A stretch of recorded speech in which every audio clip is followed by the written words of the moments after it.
It was just past 11 p.m. when Joe Batista, the building caretaker, finished another long shift at a luxury high-rise in the city center. The clock marked the end of an exhausting day, and his thoughts were already drifting to his 10-year-old daughter, Isabella, who was waiting for him at home. Isabella suffered from a rare lung disease that required constant and expensive treatments. Since losing his wife in a car accident 2 years earlier, Joe's life had revolved around keeping Isabella alive and the bills paid. Sleeping early was a luxury he couldn't afford. Work consumed almost every waking hour. That night, something unusual happened. A strong smell of smoke began to seep into the building's lobby. At first, Joe thought it was a minor electrical problem, but when he opened the service door, he saw flames rapidly engulfing the lower floors. Screams echoed through the halls. "Fire!" Joe shouted into the internal radio, alerting the residents. Years of experience as a caretaker kicked in as he grabbed a fire extinguisher, trying to slow the flames while running upstairs to help anyone trapped. It was then that Joe found Alberto Mendonca, the millionaire from the penthouse, lying on the cold marble floor, coughing and barely conscious from inhaling smoke. Despite all his wealth, Alberto was alone. His arrogance and authoritarian ways had driven away friends and family. Joe didn't hesitate. With superhuman effort, he lifted Alberto's hefty frame and carried him through the scorching heat and thick smoke. On the sidewalk, under the incredulous gazes of other residents, Joe collapsed to his knees. Exhausted and gasping for air, he still tried to help more people. The image of Isabella flashed through his mind, and he knew he had to get home. As firefighters worked to control the blaze, Joe declined any offers of thanks and pedaled his old bicycle back to his modest home, worried about Isabella. When he arrived, he found her crying in pain. The nebulizer had run out, and the treatment depended on medicine he couldn't afford. The days following the fire were hard. Joe returned to work as if nothing had happened, even though his body ached from the exertion of that night. But something strange began to occur. A luxury black car started appearing frequently outside his home. It didn't take long for the mystery to be solved. Inside the car was Alberto Mendonca. After spending days in the hospital, the millionaire sought out the man who saved his life. He wanted to understand why someone so humble and simple would risk so much for a stranger. More importantly, he wanted to repay him. However, Alberto wasn't an easy man. Years of wealth and power had made him cold and cynical, distrustful of people's intentions. On his first visit, Joe was wary. To him, the wealthy never showed up without a hidden agenda. Isabella, however, was fascinated by the luxurious car parked in front of their home. The millionaire handed Joe an envelope filled with money, calling it a thank you. Joe refused. His pride was greater than his need. It was only when Alberto expressed a desire to hear his story that Joe relented and invited him inside. Sitting in a simple chair in Joe's tiny kitchen, Alberto listened to tales he could hardly imagine. The loss of Joe's wife in an accident caused by a drunk driver, the daily struggle to pay for Isabella's treatments, and the superhuman effort to keep their lives afloat were details that struck a dormant chord in Alberto's heart. For the first time in years, Alberto was confronted with realities he had never experienced. For Joe, it was just another day recounting the challenges of his life. For Alberto, It was the start of something he didn't yet fully understand. When he left that night, something inside Alberto had shifted. From that night onward, Alberto Mendonca began visiting Joe's house regularly. At first, his visits were brief, motivated by a sense of moral debt. He brought food baskets, paid for Isabella's medical consultations, and tried to connect.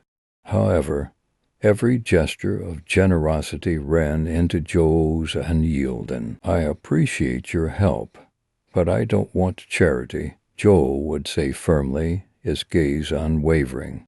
"If you really want to help, get me a better paying job. I want to provide for my daughter with my own effort." Alberto, who had always used money as a solution to every problem, didn't know how to handle such a request. For the first time, he met someone who didn't seem to bow to the weight of wealth. Despite his initial reluctance, Joe began to notice something different about Alberto. Though still arrogant in his words, the millionaire's actions started to show genuine interest. It wasn't long before Alberto decided to show Joe work, curious to see the routine of the man who had risked his life to save him. The visit to the luxury building was a revelation for Alberto. He witnessed up close the disdain with which some residents treated Joe. The caretaker was summoned for humiliating tasks, often receiving curt and thankless orders. Still, Joe responded with patience and dignity, a stark contrast to Alberto's usual impatience with minor inconveniences. Throughout the day, Alberto saw things that lingered in his mind. A resident complained about a faint odor of garbage and demanded Joe be more efficient, knowing full well he had already cleaned the area. Another time, Joe carried dozens of heavy boxes for a delivery worker who didn't even bother to thank him. By the end of the shift, with sore arms and sweat streaming down his face, Joe simply mounted his bicycle and went home. "Why do you put up with this?" Alberto asked that evening as they spoke in Joe's cramped kitchen. "Because I have to," Joe replied, glancing at Isabella, who was sleeping on a worn mattress hooked to a nebulizer. "Life isn't fair, but complaining doesn't solve anything." Those words echoed in Alberto's mind for days. For the first time in a long while, he felt ashamed of his own life. Used to stepping on others to rise, Alberto began questioning whether everything he had achieved was truly worth it. Meanwhile, Alberto's constant presence did not go unnoticed. Neighbors began speculating about why such a wealthy man was visiting such a modest home. Rumors reached Rosa, a young lawyer living in the same neighborhood. She had always admired Joe, but had never mustered the courage to express her feelings. Intrigued, Rosa decided to visit Joe to understand what was going on.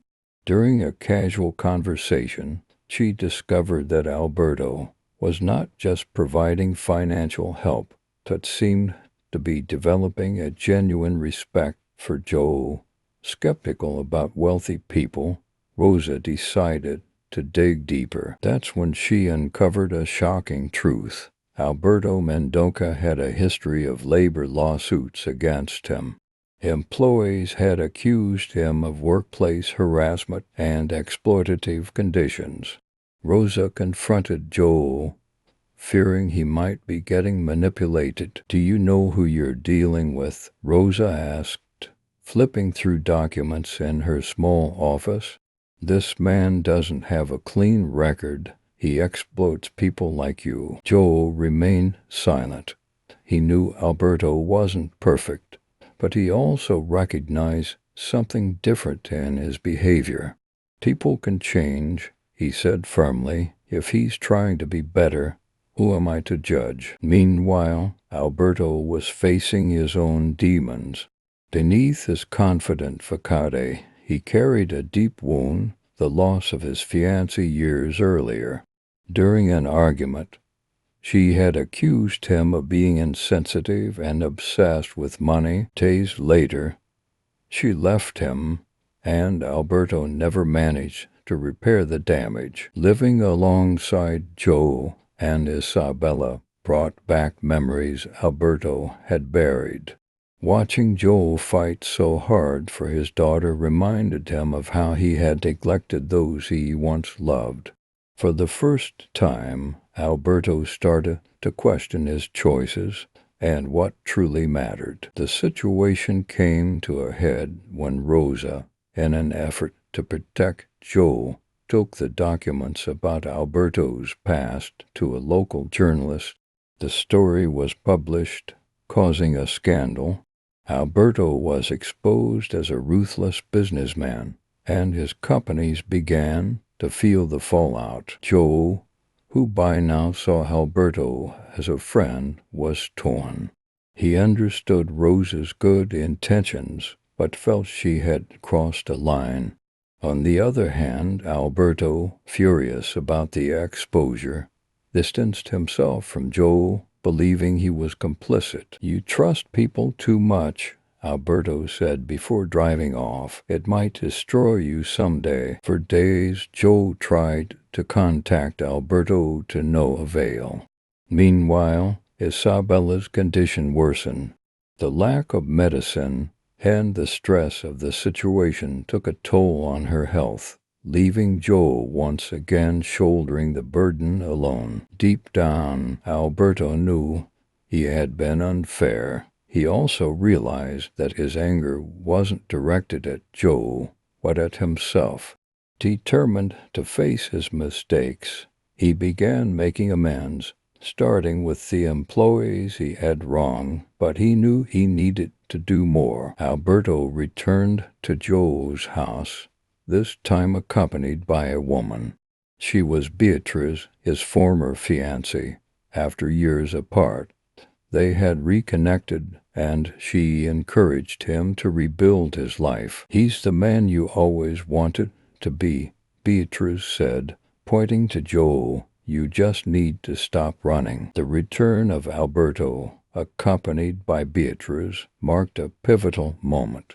Joe, weary from his daily battles and Isabella's worsening health, opened the door to find a solemn Alberto standing beside a composed and warm Beatrice. "I came to apologize," Alberto began, "and to fix things not just for you, but for myself." Joe, his brow furrowed with skepticism, stepped aside to let them in. Alberto's presence was no longer a surprise, but the unfamiliar woman, his side stir curiosity. Over steaming mugs of coffee in Joe's modest kitchen, Beatrice revealed her role in Alberto's past and why she believed he was capable of change. "I left him because he was a man obsessed with success at any cost," Beatrice said, her voice steady but filled with emotion. "But when he told me about you, Joe, and what you've endured, I saw a side of him I never thought existed. You're helping him find his humanity." Despite the heavy conversation, Joe's focus remained on Isabella. Her condition had deteriorated drastically. That evening, her coughing fits intensified, and Joe knew she needed immediate care. Alberto offered to take them to a private hospital, but Joe hesitated.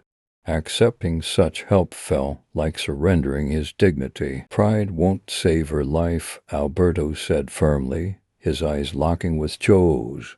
Faced with no other option, Joe agreed. Alberto's car sped through the city, carrying Isabella to a hospital far beyond what Joe could afford. Beatrice, sitting in the back seat, held Isabella's hand, whispering words of comfort. At the hospital, the doctor stabilized Isabella, but the prognosis was grim. She needed specialized treatment abroad, something far beyond Joe's means. Joe sat in silence, his head in his hands. The weight of his limitations crushed him. "I'll cover everything," Alberto said without hesitation. Joe looked up, tears in his eyes, and whispered, "Why are you doing this?" "Because someone once told me people can change," Alberto replied, his voice softer than Joe had ever heard. While Isabella began receiving preliminary care, Joe struggled with accepting Alberto's generosity. It felt as though each act of kindness came with an invisible price. Rosa, still skeptical of Alberto's intentions, confronted him at the hospital. "What's your angle here?" she asked, her tone sharp. "Is this just a way to clear your conscience?" "No angle," Alberto replied. "I owe Joe my life. Helping him and his daughter isn't enough to repay that debt, but it's a start." Rosa wasn't fully convinced, but she noticed the sincerity in his words. For the first time, she allowed herself to consider that Alberto's transformation might be real. While Alberto took steps to mend his relationship with Joe, he also faced the fallout from his past. Lawsuits against his company were piling up, and his reputation in the business world was in tatters. He began meeting with former employees, offering apologies and financial restitution. Some accepted his gestures, while others dismissed them as too little, too late. These confrontations took a toll on Alberto. Late one evening, he confided in Beatrice. "Every mistake I've made is coming back to haunt me," he said, his voice heavy with regret. "What if I can't fix it all?" "You can't undo the past," Beatrice replied, placing a reassuring hand on his shoulder. "But you can build a better future." In the midst of Alberto's efforts, Joel made a decision that surprised everyone. He approached Rosa with an idea to turn Alberto's tarnished company into a force for good. "If he's serious about changing," Joe said, "let's prove it by doing something real." Together they devised a plan to reform the company's policies, focusing on fair treatment for employees and ethical business practices. Alberto was initially hesitant opening his company to scrutiny felt like exposing a wound. But Joe's determination was infectious. "It's not just about you," Joe said. "It's about everyone who's been affected." The process was grueling. Alberto faced resistance from his board of directors, many of whom saw the reforms as a threat to profitability. Joe, Beatrice, and Rosa stood by him, offering support and guidance. Slowly, the company began to transform. New policies were implemented, old debts were settled, and a fund was established to support employees in need. During this time, Joe also found a glimmer of hope in his personal life. Rosa, whose admiration for Joe had grown, began spending more time with him and Isabella. Their bond deepened, offering Joe a rare sense of companionship. When the time came for Isabella's treatment abroad, Alberto accompanied Joe and his daughter. The experience was humbling for Alberto, who had never been so directly involved in someone else's struggle. Watching Joe's unwavering love for Isabella and her quiet courage in the face of pain moved him deeply. As Isabella began to recover, Joe expressed his gratitude in a way Alberto hadn't expected. "You've given my daughter a second chance," Joe said. "But more than that, you've shown me that people can change, even when it seems impossible. Alberto, visibly moved, reply, "You saved me first, Joe. I'm just trying to live up to that." Months passed as Isabella's treatment progressed. The little girl, once pale and frail, began to regain her strength. Her laughter, a sound Joe hadn't heard in years, filled the small apartment they had rented near the hospital abroad. Joe's heart swelled with hope, but the journey had left him more reflective than ever. Life had been a series of uphill battles, but this moment felt like the first glimpse of a clear horizon. Alberto, meanwhile, faced the consequences of his reformation head-on. His business, once synonymous with exploitation, was slowly gaining a new reputation. However, the changes were not without challenges. Former allies turned adversaries, and Alberto found himself isolated in his corporate world. One evening, as Joe and Alberto shared a rare moment of calm, Joe broke the silence. "Do you regret it? Changing everything?" Alberto stared into his glass of wine, his expression distant. "I regret waiting so long to start, but no, I don't regret the change." Beatrice had stayed by Alberto's side throughout his transformation, becoming not only a confidant, but also a symbol of the life he aspired to lead. Their relationship, once fractured by ambition and selfishness, had grown into something far more profound. Overlooking the city, Alberto made a decision. "I've been rebuilding my life," he said, taking her hand, "but none of it feels complete without you. Will you take a chance on me again?" Beatrice, her eyes glistening with emotion, nodded. "This is the man I always knew you could be." Their engagement was a quiet affair, but its significance was monumental. Alberto had not only found redemption in his actions, but also in his ability to rebuild the relationships he once destroyed. Back home, Joel found himself at a crossroads. Rosa had become an integral part of his life, offering not just companionship, but also unwavering support. Isabella adored her, and Rosa, in turn, embraced the role of a caregiver with grace and love. One day, as they sat in the park, watching Isabella play, Joe turned to Rosa. "You've been there for us in ways I can't even put into words," he said, his voice thick with emotion. "I don't know what the future holds, but I know I want you to be part of it." Rosa smiled, her eyes brimming with tears. "I've been waiting for you to say that."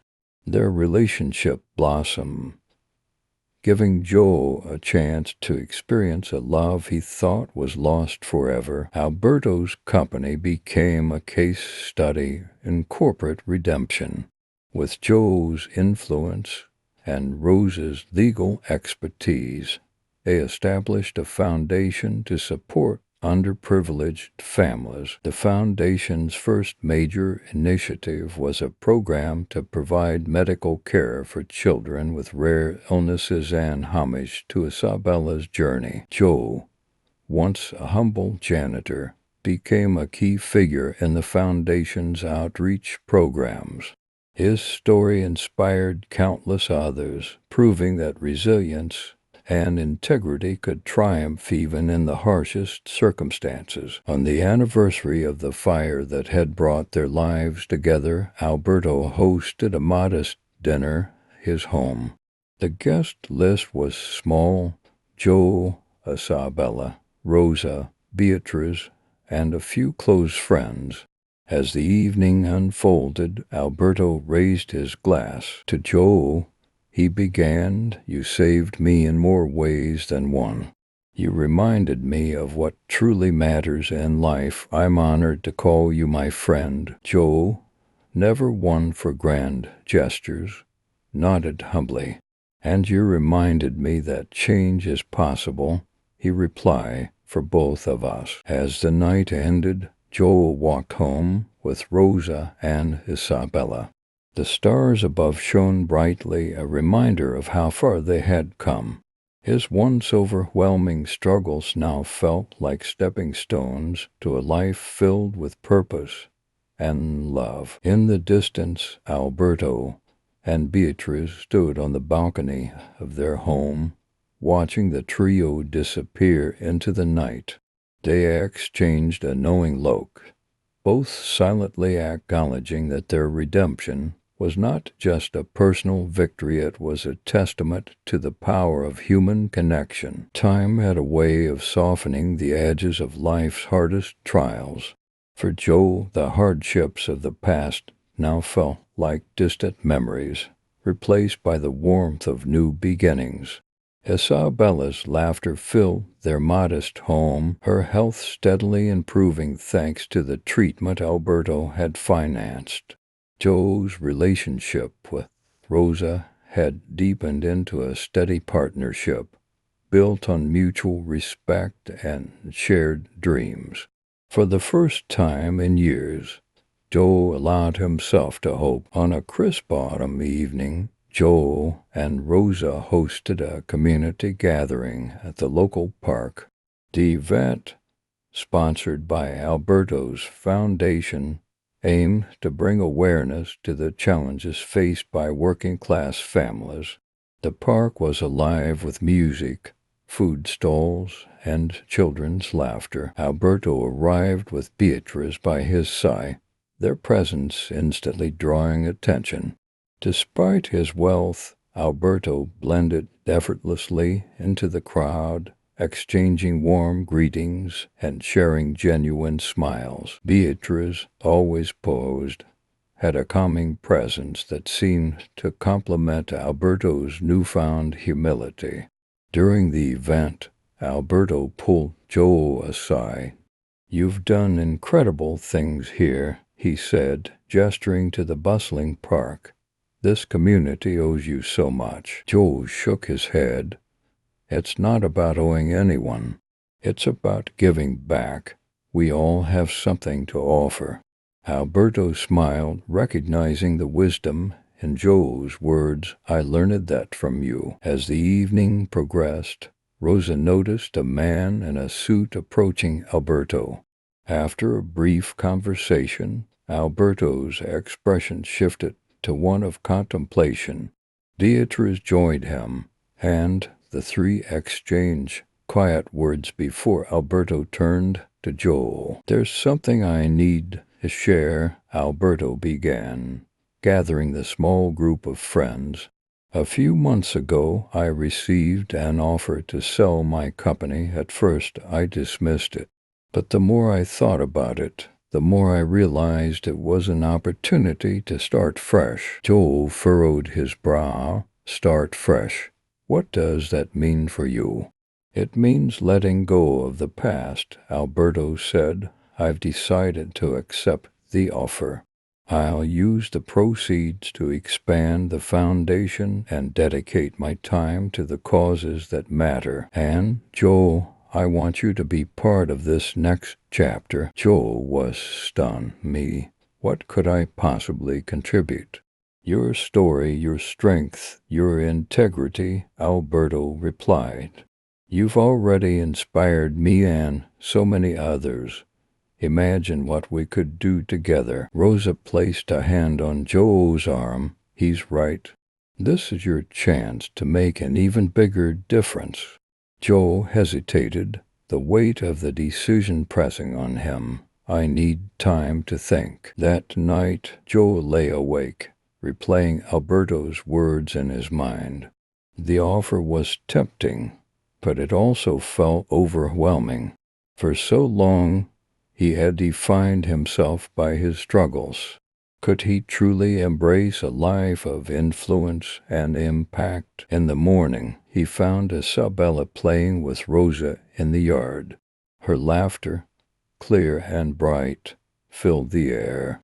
Joel realized that the life he had fought so hard to build wasn't just for himself, it was for her. He called Alberto. "I'm in," he said simply. The next year was a whirlwind of change. Joe became a prominent voice in the foundation, traveling to communities to share his story and advocate for social programs. Alberto, with Beatrice's unwavering support, navigated the complexities of philanthropy, using his business acumen to maximize the foundation's impact. Rosa, inspired by Joe's work, launched a legal initiative to support families facing unjust working conditions. Together, they formed a formidable team, united by their shared vision of a better future. The culmination of their journey came in the form of a double celebration. Alberto and Beatrice were married in an intimate ceremony, surrounded by the people who had become their chosen family. Joe and Rosa, inspired by their friends' commitment, exchanged their own vows shortly after. During the reception, Joe raised a toast. "To all of us," he began, his voice steady, "for finding hope in the darkest moments, for choosing love over fear, and for proving that second chances can change lives." The applause that followed was thunderous, filled with genuine warmth and admiration. As Joe and Alberto stood side by side, watching their loved ones celebrate, Alberto turned to his friend. "Do you ever think about that night, the fire?" Joe nodded. "All the time. It changed everything for both of us," Alberto added, "and I'll never stop being grateful."